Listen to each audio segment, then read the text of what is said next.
প্রিয় রুবাইয়া, কেমন আছো? অনেকদিন এ পাড়াতে তোমার কোনো খবর নেই।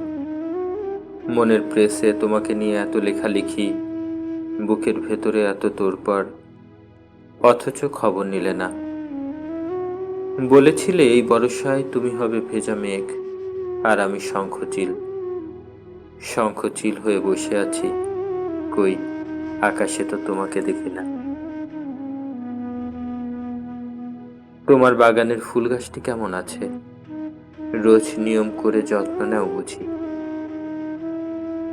আমারও না একটা স্বপ্ন আছে, স্বপ্নটিকে মরে যেতে দেয়নি আজও।